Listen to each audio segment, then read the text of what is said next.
Lord, thank you, Father God, for the truth that we can hear, we can understand yung mga bagay na pinaniniwalaan namin. And Lord, we embrace it, Father God. Allow us, Ama, na patuloy na mabago ang aming buhay sa pamamagitan ng biyaya mo.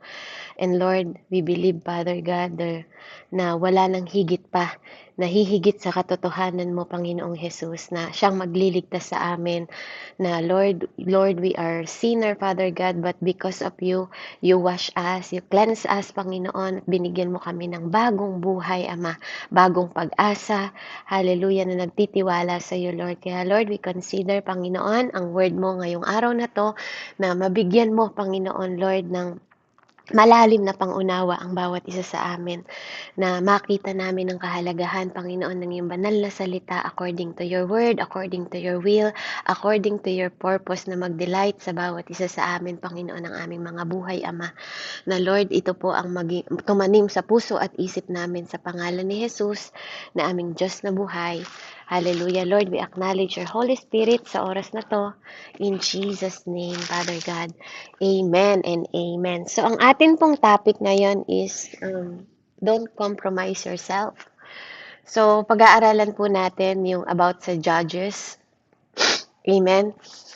At sa mga hindi po nagbabasa pa sa Book of Judges, amen, meron po tayong nakatala sa Bible natin na meron pong 12, no? 12 po, 12 na judge sa Book of Judges. Pero consider po na judge din po si Prophet Samuel.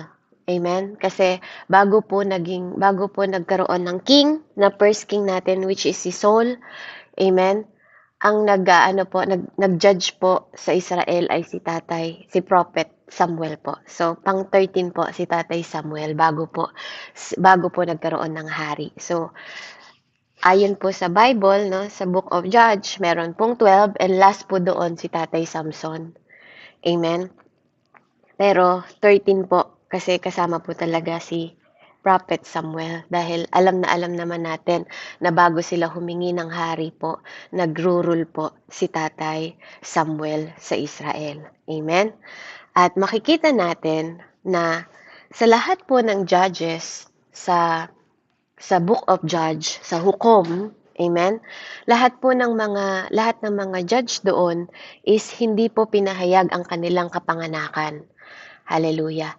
At makikita natin kapag nagbasa po tayo is si Samson lang po ang pinahayag ang kapanganakan na sinabi that he is a Nazareth baby. So, ang inumang ibig sabihin ng Nazarite baby? Ito po yung nag-take ng vow. Amen? Sa Panginoon. At mula po ng bata siya, bago pa lang siya lumabas sa mundong ito, para siyang si Jesus Christ, Jesus Christ is also Nazareth baby, dinedicate na po siya para sa Panginoon. At doon, sinabi po kay Manoah at doon sa kanyang nanay, amen, na huwag siyang kakain, 'di ba? Iinom ng mga alak na gawa sa ubas, kahit pa kumain ng pasas, uminom ng wine, o grape juice, o galing sa ubas, hindi po maaari. Makikita natin yon sa number 6, 1 hanggang 8. At hindi rin po pwedeng putulin ng kanyang buhok, amen, at hindi siya pwedeng makipag-contact sa mga dead body, sa mga patay na katawan. Amen.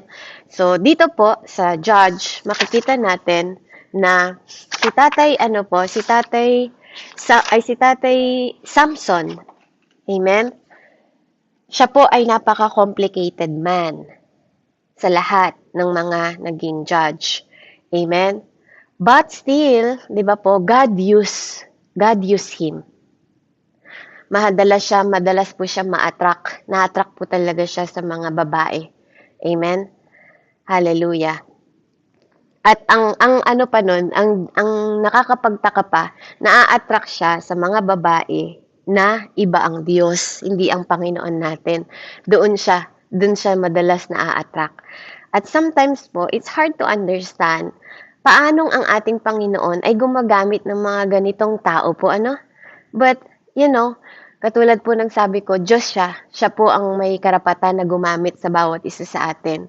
And katulad ng sabi ko, He is the only Nazareth na nag-judge. Amen?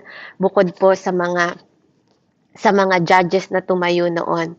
Ang unang judges sa hukom noon is si Othniel. Amen?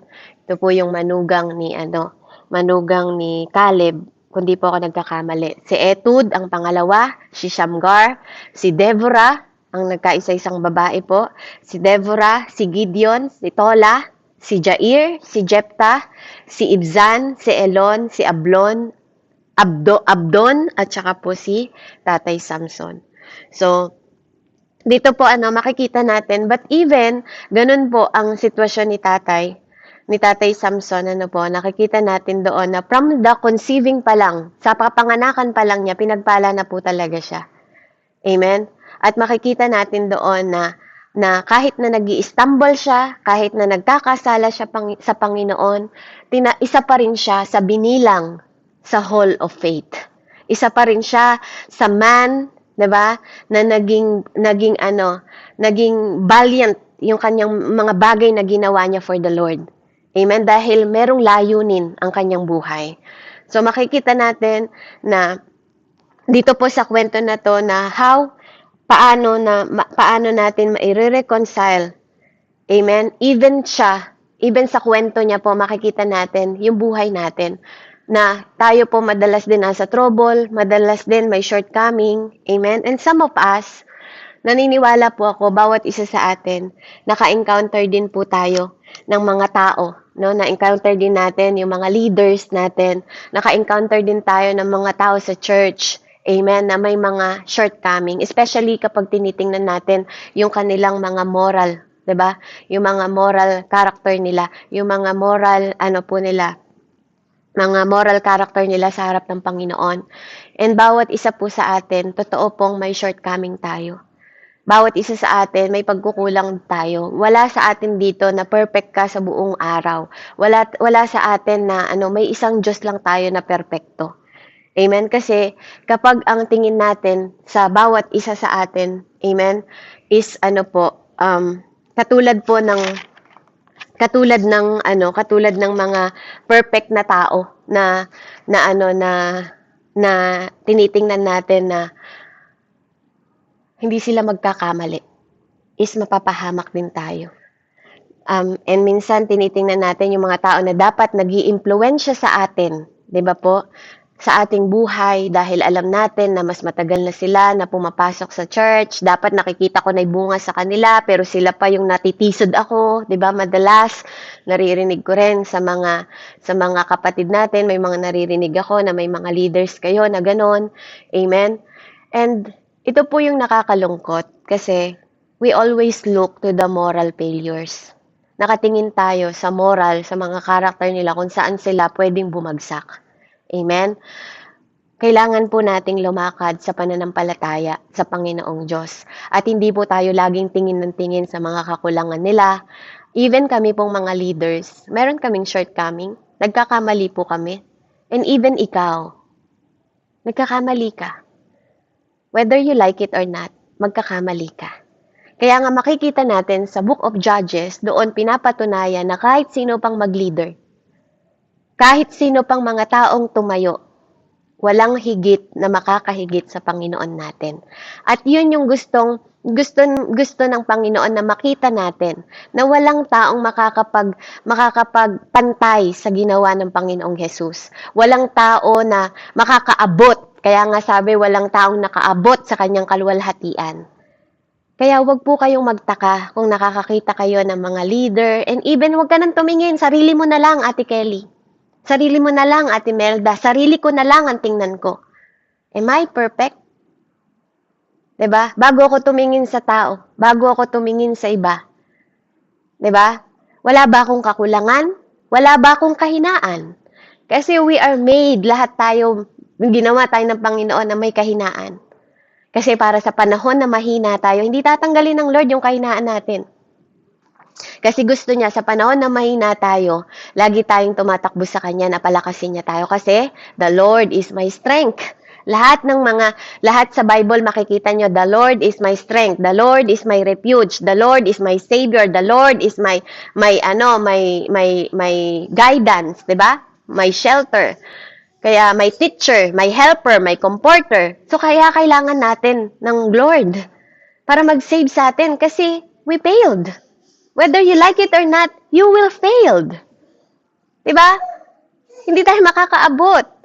Kaya minsan, we have to separate na po, na makaka-encounter tayo ng mga tao na sometimes, di ba, magiging totoo yung pagtingin natin sa kanila na magiging, pagdating ng araw, they will become false teacher. Amen? And sometimes, kaya nga hindi natin pwedeng ilagay yung pananampalataya natin sa tao eh. Kasi they stumble, we stumble. Di ba? Kaya, matuto po tayo na i-separate natin yung ating faith at saka yung unfaithfulness, yung mga faithful deeds natin at saka yung mga bagay na pwede nating magawa na unfaithful sa Diyos sa pamumuhay natin. Kasi meron po tayong magagawang unfaithful sa Panginoon.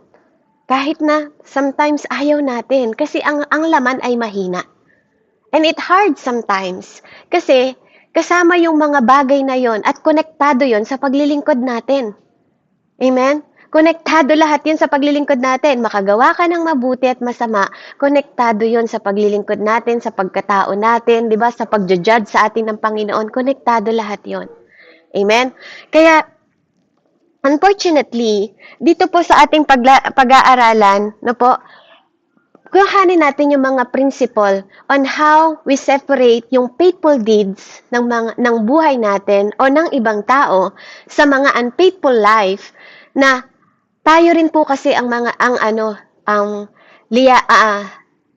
may liability tayo. Meron tayong pananagutan doon sa mga unfaithful na ginagawa natin sa Panginoon at sa mga faithful things na ginagawa natin sa Panginoon. Kasi bakit? Kapag nakatingin tayo sa unfaithfulness ng mga tao, 'di ba? Na mananampalataya naman siya, ba't siya nagkakasala? 'Di ba? Mananampalataya naman siya, ba't hindi ko nakikita 'yung bunga sa kanya? Ang tagal-tagal niya na naglilingkod sa Diyos, bakit ganun pa rin 'yung ugali niya? Leader pa naman siya. Amen? Si Tatay Samson po, he is a leader. Siguro kung makikita mo 'yung mga pagkukulang niya, mga pagkakamali niya, 'di ba, mai-stumble ka din. Kasi pumatol siya sa mga prostitute. Pumatol siya sa iba ang Diyos. Diba? Pero mababasa nyo sa Judge, pag binasa nyo, ang Diyos din po ang naglagay ng desire na yun sa kanya. Kaya siya naging ganun. Amen? Bahagi yun ng kwento ng buhay niya at plano ng Panginoon sa kanya. Amen? Actually, pag binasa mo yung umpisa, naging matapat siya sa Panginoon sa paglilingkod sa Diyos. 'Di ba? Ganun yung pagkaka-describe sa kanya kahit na may mga bagay na nagkaroon talaga siya ng pagkakasala sa Panginoon. Amen? Na hindi ko po pinagtatanggol o gina-justify si Tatay Samson sa kanyang buhay. At hindi ko po binibigyan ng excuses, 'di ba? Dahil totoo na nagkasala siya. Totoo na nagkaroon siya ng nagkaroon ng grief yung Holy Spirit. Amen, sa kanya. And yet, di ba, totoo din, amen, na sa kabila ng lahat ng yon, ng mga shortcoming niya, ng mga pagkakamali niya, ng mga kasalanan niya, God uses him. Ginamit pa rin siya ng Diyos at binigyan niya ng kalayaan ng Israel sa loob ng 20 years. Amen? Whether you like it or not, whether may kapintasan kayo sa buhay niya o hindi bilang leader, yes, may pagkakamali siya, pero ang Diyos pa rin ang pumili sa kanya, ang Diyos pa rin ang nagdesisyon para maging judge siya sa Israel. Amen? At ganun din po sa mga leaders natin. Ganun din sa mga pastor natin, ganun din sa mga tao sa paligid natin. Diyos pa rin ang pumili sa kanila, hindi tayo. Kaya we cannot judge people. Hindi natin pwedeng sabihin na, hindi na magbabago yung asawa ko, hindi na magbabago yan, ganyan na yung leader ko na yan, wala nang pagbabago yan, we cannot judge them. Kasi even the last minute, pwede pa rin silang gamitin ng Panginoon at pwede pa rin silang iligtas ng Diyos. Amen? So tayo po'y dumako sa istorya po ni Tatay, no? Kasi makikita natin dito yung patuloy na sovereignty ng Panginoon na kahit sa mga tao, amen, na gustong gamitin ng Diyos, magpe-prevail pa rin yung sovereignty o kapangyarihan ng Panginoon sa kanila. Yung mga tao na ordinary people, para gawin niyang extraordinary sa mga work na pwedeng gawin ng Panginoon sa kanilang buhay. Dahil ang Diyos ang pumili sa kanila. Only Jesus can walk perfect in this world. Wala pong ibang lumakad sa mundong ito ng perpekto. Even ikaw at ako ngayon, hindi tayo makakalakad ng perpekto sa harap ng Diyos. Kaya huwag tayong maghanap ng perfect sa mundong ito. Bagkos, na po, igalang natin at irespeto natin yung pinili ng Panginoon. Amen. So tayo po ay dumako sa Judge 16. Hallelujah. Minsan, si Samson ay nagpunta sa Gaza. Doon, may nakilala siyang isang babaeng nagbebenta ng panandaliang aliw. Siya ay nagpalipas ng gabi roon kasama ang babaeng ito. Nalaman ng Pilisteo na siya ay nagkaroon, kaya pinaligiran siya sa lugar na iyon at magdamag na nagbantay sa pasukan ng lungsod. Pinasya niyang magbantay hanggang umaga upang tiyak na mapatay si Samson. Ngunit ng hating gabi, na'y pumunta sa pintuang bayan si Samson. Inalis ang mga pangharang ng poste at trangka. Pinasan niya ang mga ito at dinala sa ibabaw ng gulod sa tapat ng Hebron. So sa madaling salita, kahit gusto po nilang hulihin si Tatay Samson dahil may likas na kalakasan, di ba? May extraordinary work at strength, might na binigay kay Tatay Samson from the beginning pa lang po. Yun ay ginamit niya. Amen? So pagkatapos nito, umibig naman si Samson sa isang dalagang nakatira sa libis ng Sorek. Siya ay si Delilah. Ang babaeng ito ay nilapitan ng 5 pinunong Pilisteo at kanilang sinabi, suyuin mo si Samson para malaman namin kung ano ang lihim ng kanyang lakas. At nang mabihag namin siya, kapag nagawa mo iyon, bawat isa sa amin magbibigay sa iyo ng 1,100 pirasong pilak. Kaya't sinabi ni Delilah kay Samson, sabihin mo naman sa akin kung saan nanggagaling ang iyong lakas. Paano ka ba maigagapos at madadaig? Sumagot si Samson, kapag ako'y ginapos ng 7 sariwang yantok, manghihina ako gaya ng karaniwang tao. Sinabi ito ni Delilah sa mga pinunong Pilisteo at siya ay binigyan niya ng 7 sariwang yantok at ginapos kay Samson. Samantala, may ilang Pilisteo naman na nag-aabang sa kabilang silid. Pagkatapos ay sumigaw si Delilah, Samson, may dumarating ng mga Pilisteo. Ang yantok na iginapos kay Samson ay nilagot niya para lamang nasusunog na sinulid, kaya hindi nila nalaman ang lihim ng kanyang lakas. Huminto po muna tayo doon. So dito po makikita natin na una sumiping siya. Una, nagkaasawa po si Samson, then sumiping po siya sa bayarang babae, and si Delilah po bayaran din. Kaya nga sinabi ng Pilisteo sa kanya na akitin nila at alamin niya kung anong kahinaan ni Samson at babayaran po siya ng 100 pirasong pilak. Dahil bayaran din po si Delilah. So dito, yung unang pagsisinungaling ni Samson sa kanya, amen, hindi po nagtagumpay. Amen? So basahin natin, nasira pa rin niya na parang sinunog na sinulid yung mga sariwang yantok na sinabi niya na makakapagtanggal ng kanyang kahinaan. Pangalawa, kaya sinabi ni kumuha si Delilah ng bagong kaya sinabi ni Samson, kapag ako'y ginapos mo, 10 po muna tayo. Dahil dito, sinabi ni Delilah, niloloko mo lang pala ako, kasi nungalingan lang ang sinabi mo sa akin.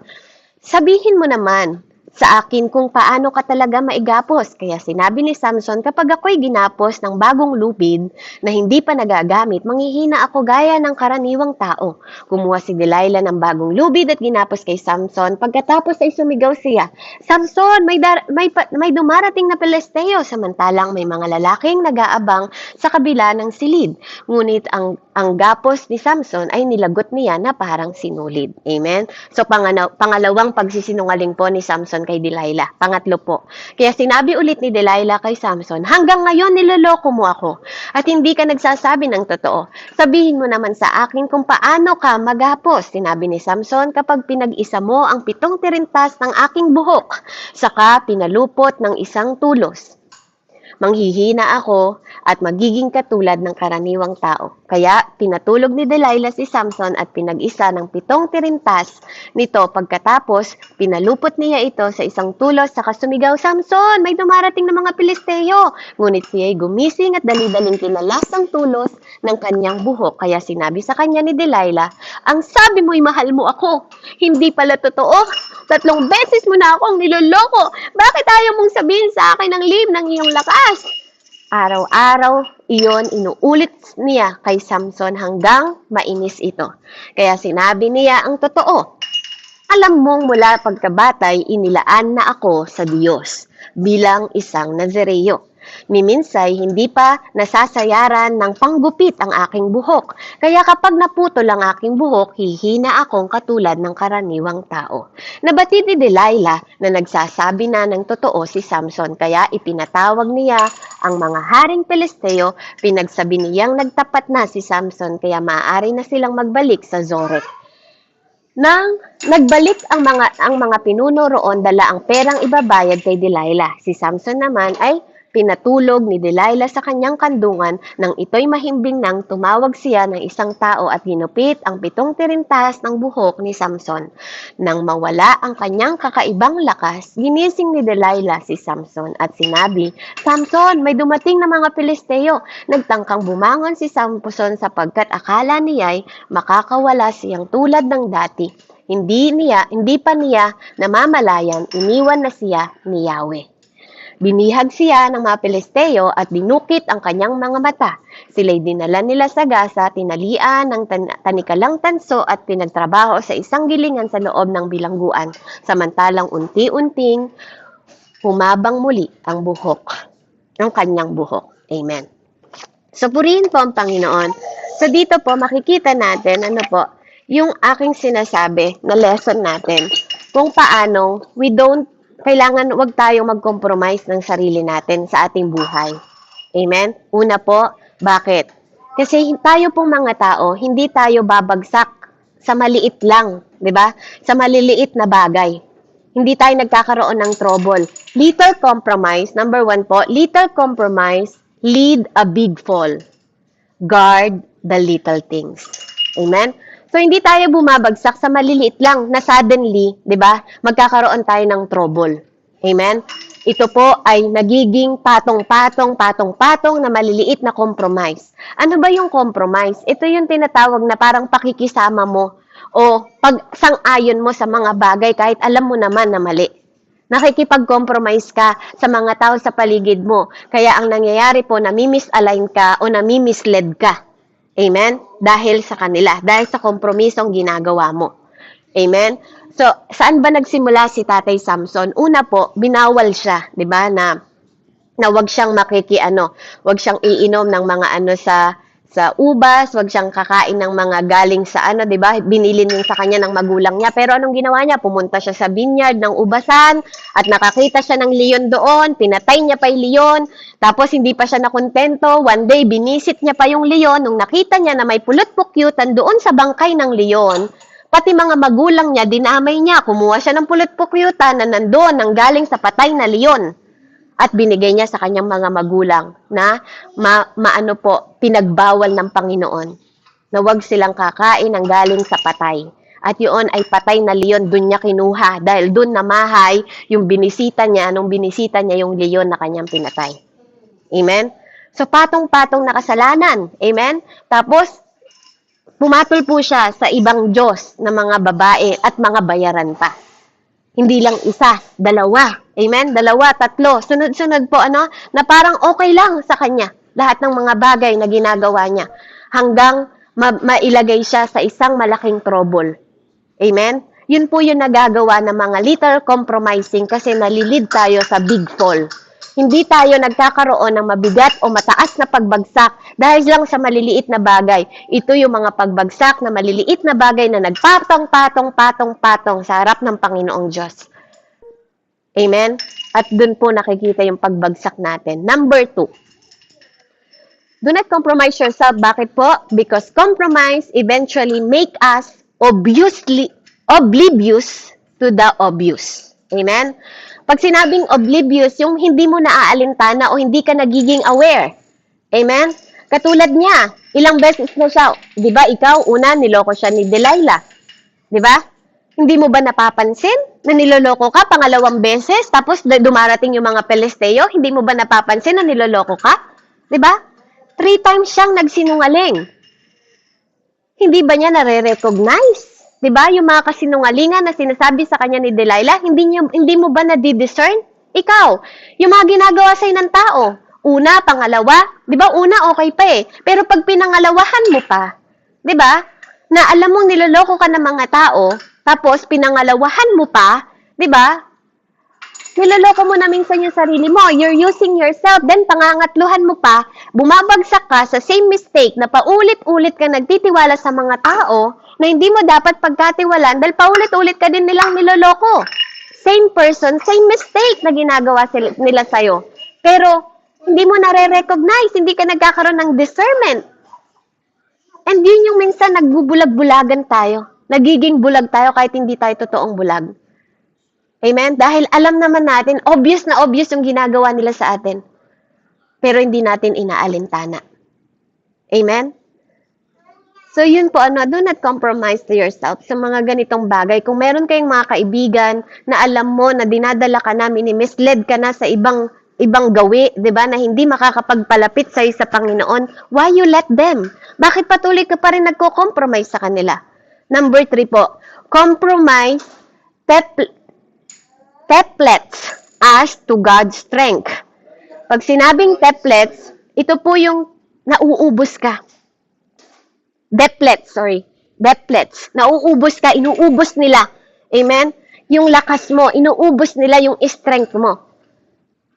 Katulad dito po kay Tatay Samson, dahil sa paulit-ulit na ginagawa, 'di ba? Ng mga tao sa kanya, at patuloy-tuloy niyang kinokompromise at nakikisama siya sa mga tao na yon. Hindi niya namalayan, the Lord, 'di ba, left him. Iniwan siya na ni Yahweh. Iniwan na siya ni Yahweh. Makikita niyo po sa verse 20, sabi doon, 'di ba? Si Samson naman ay pinatulog ni Delilah sa kanyang kandungan nang ito'y mahimbing na, tumawag siya ng isang tao, ginupit ang 7 tirintas ng buhok at ginising ni Delilah si Samson at sa kanyang sinabi, Samson, may dumating na Pilisteo, nagtangkang bumangon si Samson sapagkat akala niya makakawala siyang tulad ng dati. Hindi pa niya namamalayang iniwan na siya ni Yahweh. Kasi may covenant po siya. Katulad ng sabi ko, he is a Nazarene baby. 'Di ba? Nung pinutol niya, excuse me po, nung pinutol niya yung kanyang buhok at sinabi niya yon kay Delilah, parang pinutol niya na rin yung kanyang covenant sa Panginoon. He is a Nazarene baby na sinabi niya doon na pinili siya ng Panginoon. Alam niya, 'di ba? Alam niya na pagkabata pinili siya ng Panginoon at wala pang kahit gunting na gumupit ng kanyang buhok dahil alam niya na yun ang covenant niya sa Panginoon. Amen? At ang lakas niya, hindi naman talaga doon sa buhok nang gagaling. Amen? Dahil yun sinunod ng magulang niya, dahil yun ang instruction at bilin sa kanya ng Panginoon. Kaya yun ay ginawa nila. Pero the Lord was his strength. Not because of his hair, but because pinutol niya yung covenant na yon, yung instruction ng Panginoon na yon, 'di ba? Hindi niya namalayan na yung connection niya sa relasyon niya sa Panginoon, 'di ba? Ang tunay na nagbibigay sa kanya ng lakas, pinutol niya. And ganun tayo. Sometimes when we compromise, ginagamit natin yung ating pusong mandaraya, yung emosyon natin sa ibang tao, we compromise, 'di ba? Sa mga tao sa paligid natin, di natin namamalayan, mas kinompromise natin yung relasyon natin sa Diyos kaysa masira yung relasyon natin sa mundong ito. Mas pinipili nating i-compromise yung connection natin at relasyon natin sa mga Panginoon kaysa i-disconnect.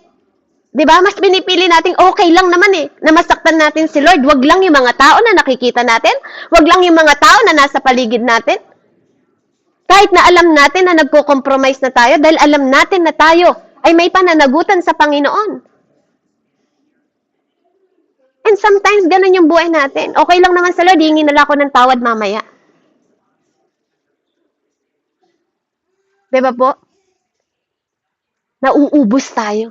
Hindi natin namamalayan, nauubos yung pagkakataon, nauubos yung oras, nauubos ang panahon. Dahil sa compromising na ginagawa natin. And ang katotohanan po talaga, tayo pong mga tao, ang lakas natin galing sa Diyos. Kaya nga sabi sa Exodus 15:2, the Lord is my strength. Di ba? Sabi ni Moises doon. Sabi naman ni Tatay David sa Psalm 28:7, the Lord is my strength and shield. 'Di ba? Sabi pa nga, meron pa nga salita, the joy of the Lord is my strength. Nasa sound din po yun. Habakuk 3:19, sabi niya, the sovereign Lord is my strength. So, sino po ang strength natin? Ang Diyos. Diba? Hindi ang buhok ni Tatay Samson. Pero dahil yun ang covenant niya, dahil nasa rin baby siya, parang pinutol niya po yung kanyang connection at relasyon na ginawa, na kinumit ng kanyang nanay at tatay dahil sa kanyang pagko-compromise. Dahil sa puso niya, sa pagmamahal niya kay Delilah. Number 4 po, compromise blind us and bind us. Number 4, compromise blind us and bind us. Amen? Nung pong hinuli siya, di ba? He captured, anong ginawa nila? They poke his eyes. Di ba? Binulag siya, he become blind. Diba? At ginawa siyang alipin. Ginawa siyang prisoner. Isang hukom po, isang judge na naglilid sa Israel. Ginawa nilang prisoner.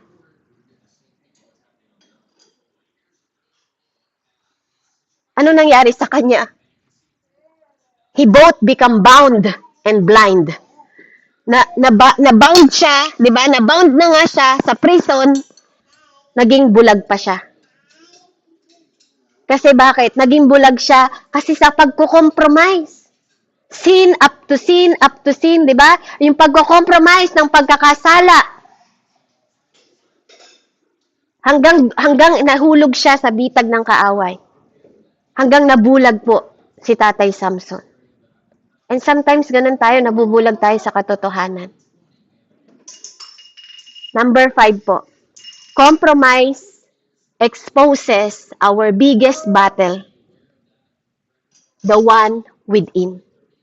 Yung pagko-compromise po natin, na-expose po nito yung biggest battle. Amen? Katulad ng sabi ko po sa inyo, unlike other judge, si Tatay Samson po, pag binasa niyo yung Book of Hukom ng Judges, lahat ng mga naghukom doon, nakipaglaban po sa battle, as in labanan, 'di ba?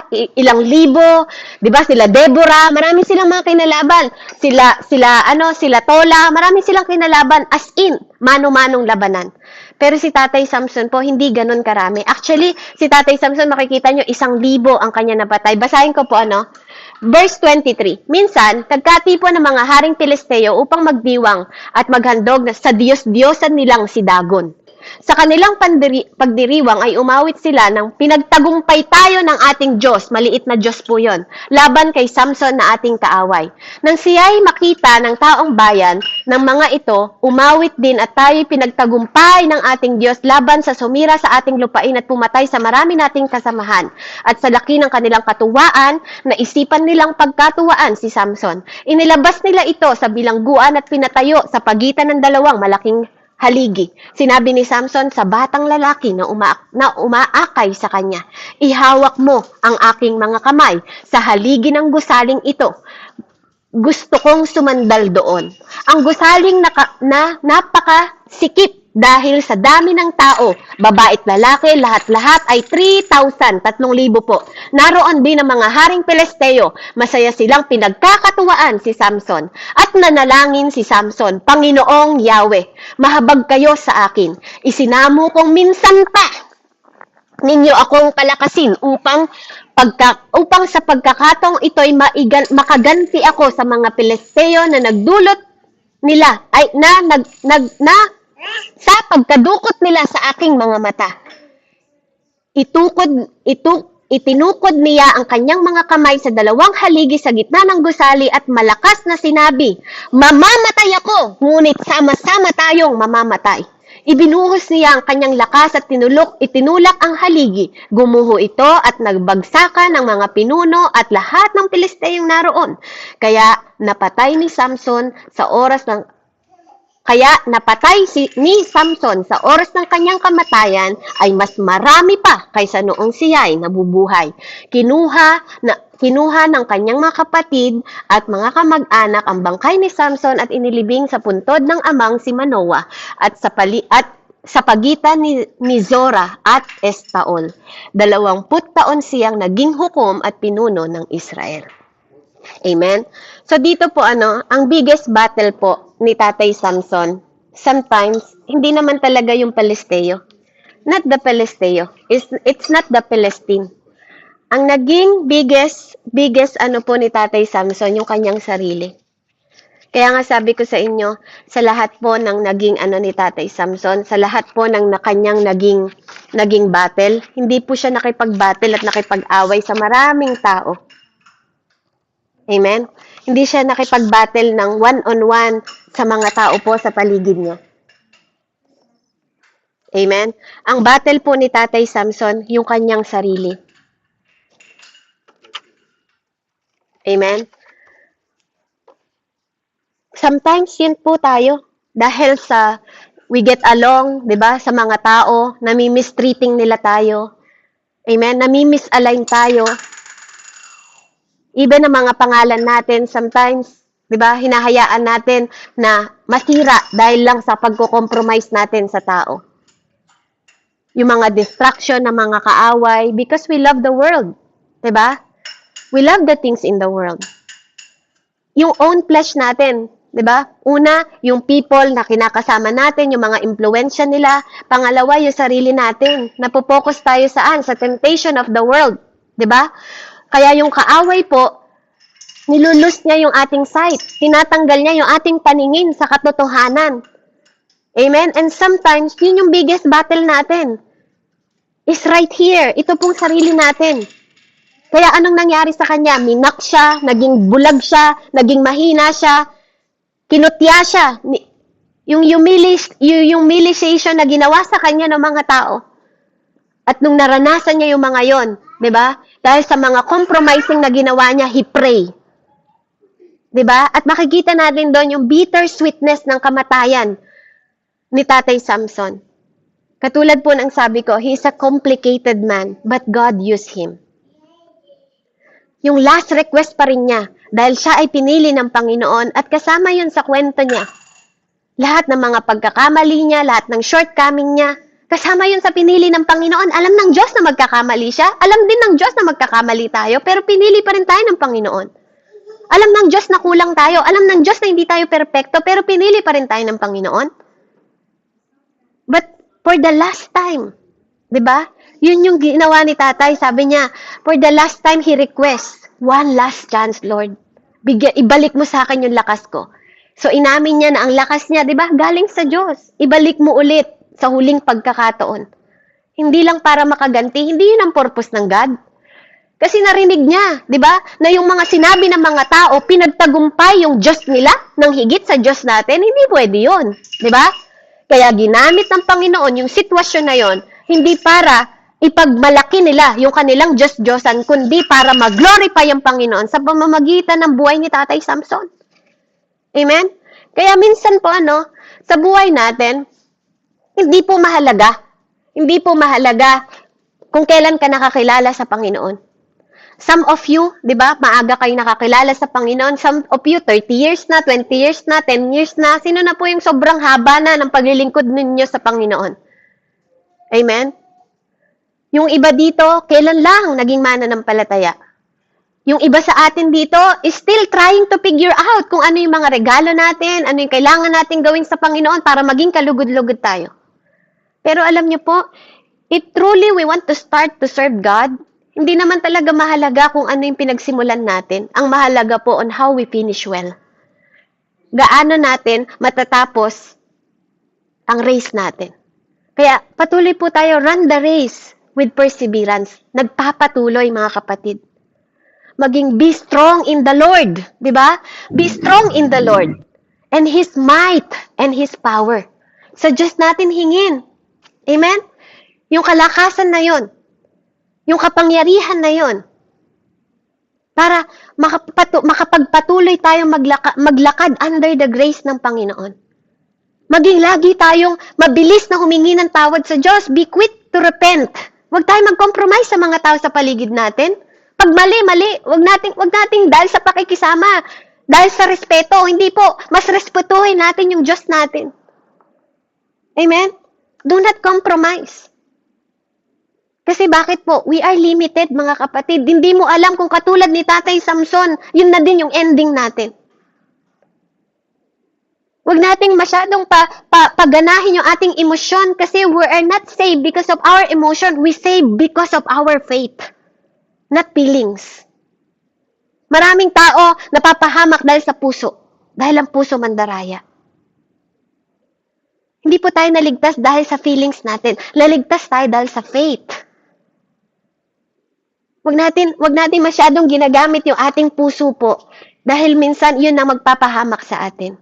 Kasi hindi natin alam, si Tatay David po nabigyan ng pagkakataon. Mahabang pagkakataon pa na maglingkod after siya, 'di ba, ni-rebuke ng Panginoon sa pamamagitan ng buhay ni Prophet Nathan. Nabigyan ng pagkakataon na mabago yung pangit na kwento, naging maganda, 'di ba? At hindi masalimuot na kwento, 'di ba, na naging murderer siya. He's not perfect leader, he's not perfect king. Pero ginamit pa rin siya ng Panginoon at wala tayong magagawa doon. Our thought is not God thought. Our way is not way ng God. Kaya kahit gaano pa kasama yung isang tao na yon, sa last minute ng tao na yon, hindi natin pwedeng sabihin na nasa langit siya at tayo magja-judge at nasa impyerno sila. Hindi po. You cannot judge. We are not judge. Hindi natin pwedeng sabihin, ay, drug addict kasi yan, kaya namatay. Hindi mo alam sa huling pagkakataon humingi ng tawad katulad ni Tatay Samson. Sa huling pagkakataon, Panginoon, patawarin mo ko. Kasi yun lang naman eh. Ang ng salvation, hindi sa pamamagitan ng ating mga gawa. Tanggapin mo lang siya na maging Diyos at sarili mong tagapagligtas, may eternal life ka. Katulad nung nasa krus, Panginoon, alalahanin mo ako kapag ikaw ay nasa kaharian mo na. Ngayon pa lang inaalala na kita, di ba? Sabi ng Panginoon, yun lang naman eh. Hindi naman sa pamamagitan ng gawa natin. Kaya kung tayo yung klase ng tao na tingin sa kakulangan ng iba. Observe sa mali ng iba. Imbis na tingnan yung mga mabubuting pwedeng tingnan nila. Kasi nature natin yun ng mga tao. Laging sa mistake, laging sa pagkakamali, kahit napakaraming tama na ginawa ng tao. Lagi tayong sa mali nakatitig. Pabalik-balik yung asawa mo, nagbabae noon, inuulit mo pa rin hanggang ngayon. Natatandaan mo ba nung babae ka? Siguro hanggang ngayon, ginagawa mo pa rin yan. Sabi ng Bible, di ba? Don't put record. Ang tunay na pagmamahal, hindi naglalagay ng record. Hindi ka nagguguhit na ito yung naging kasalanan ng asawa ko, ito ang naging kasalanan ng tatay ko, kaibigan ko, ka-church ko. Di ba? No, do not put record. Hindi ka nagre-record ng mga kasalanan nila. Kasi kung ganun na lang ang ginagawa ng Panginoon sa atin, paano na tayo? It's not about our past. Diba? Maaaring di mo mababago yung pagpapatawad mo sa mga taong gumawa sa'yo ng mga nakaraan na pwedeng hindi mo makalimutan, pero magbabago ito ng future mo. Mababago nito yung pananaw mo sa hinaharap. Hindi mo mababago yung nakalipas na ginawa nila sa'yo, pero mababago mo yung future mo, tinaharap mo. Dahil nagpatawad ka. Amen? At napakahalaga, let's walk in grace. Not under the grace po, not below the grace. Kasi we are under the grace. Amen? So, mahalaga po, yung pwede nating aralin, yung principle na, hindi ko sinasabi, we are not katulad ni Tatay Samson. Hindi natin kailangan makipag-compromise katulad ng buhay ni Tatay Samson. We don't have to define ourselves. Hindi natin kailangan i-define yung buhay natin katulad ng pamumuhay ni Tatay Samson. We have different life. Different way, different story. And I hope yung istorya ninyo, matapos natin yung ating karera. Hindi kailangan mauna ka, Tatay Yolando. Basta patuloy ka lang sumusunod. Patuloy lang yung destination mo, naka-fix lang kay Jesus. Hindi naka-fix sa comparing sa other people to the point na kino-compromise mo na yung sarili mo. Ang goal natin is be like Christ-like. Be Christ-like po. 'Di ba? Na hindi tayo mabuhay dahil ginagawa ko to lahat, hindi ikaw ang gumagawa nun. It's because of the Holy Spirit. Kaya ka nakakagawa ng mabuti at tama sa harap ng Diyos. It's all the work of the Holy Spirit. Walang ikaw. Walang ikaw dahil kung tayo lang, we are weak. But the Spirit is willing. Walang tayo. Lahat yon ay biyaya ng Panginoon sa atin. Kung bakit tayo nagpapatuloy. Huwag nating tingnan na work natin yon. Let's become our being. Nagmamanifest siya ng natural sa buhay natin. Lumalabas siya ng natural, hindi binibilang natin yung work natin. Amen? Kaya tayo nagpapatuloy, it's all because the grace of God. Dahil nagmamahal tayo, dahil naunawaan natin at naintindihan natin yung way ni Lord, yung heart ni Lord, yung isip ni Lord. Amen? And mahalaga po yun, kasi yun yung magbibigay sa atin ng inspirasyon na magpatuloy tayo sa kabila po ng mga struggle, sa kabila ng mga kasalanan at darkness na mundong ito, dahil sumusunod tayo sa light na yun. Amen? So purihin po ang Panginoon, muli po, do not compromise. Amen? Kasi hindi tayo bumabagsak sa maliliit na bagay, bumabagsak tayo sa patong-patong na maliliit hanggang lumaki po at magdala sa atin sa trouble. Amen? Hallelujah. Kaya mahalaga po yun. Mahalaga po yung ating pinag-aaralan. Amen? Compromise eventually makes us oblivious to the obvious. Wag tayong maging hindi aware sa mga bagay na nakikita natin kahit obvious naman dahil lang sa pakikisama natin. Kahit na nagsisinungaling sila sa atin, di natin ma-recognize. Do not compromise sa ganung bagay. Pangatlo, compromise depletes us to God's strength. Inuubos tayo ng pakikipag-compromise natin, nauubos ang lakas natin sa mga taong, 'di ba? Umuubos ng ating lakas. 'Di ba? Huwag nating hayaan na dahil sa pagko-compromise natin sa tao, hindi natin mamalayan, the Lord left us na. Iniwan na tayo ng Panginoon. Amen? Dahil kinompromise natin yung relasyon natin sa Diyos, dinisconnect natin, kaysa i-disconnect natin yung mga bagay na nagko-compromise sa atin sa mundo. Amen? Pang-apat po, compromise blind us and bind us. Dahil sa kakompromise natin sa mundong ito, hindi natin namamalayan, tayo na'y magiging bulag, tayo na'y mababound, at tayo pa'y mabablind. Amen? Compromise, number 5, expose our biggest battle, the one within. Ang sarili po talaga natin ang greatest battle natin. Hindi ang demonyo, kasi ang demonyo nasa ilalim lang ng paa natin. Nasa talampakan lang natin. Ang mundong ito, di ba? Na-conquer na ng Lord, sabi niya. At binigyan pa tayo ng comforter ng Panginoon. Totoo po yun. Ang sarili natin ang kalaban natin. Hindi ang mga tao sa mundo.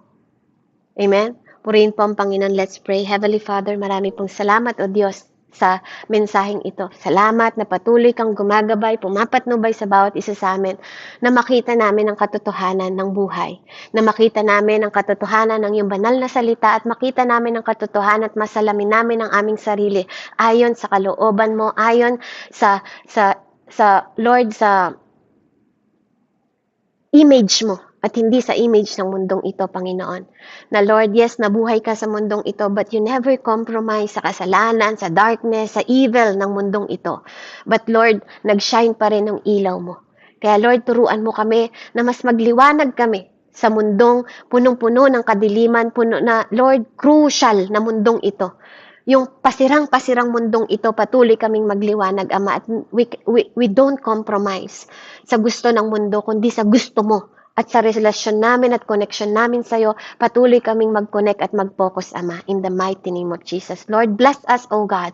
Bless us yung puso na marunong, Panginoon, magpakumbaba sa harapan mo, marunong sumunod sa harapan mo, at marunong magpaturo sa iyo, O God. In the mighty name of Jesus, I pray. Salamat po, Ama, sa pangalan ni Jesus, sa ngalan ng Diyos, Ama, Anak, at Espiritu Santo. Amen and amen. Glory to God po, at God bless po sa bawat isa. Purihin po ang ating Diyos. Amen. Amen. Ayan. Thank you.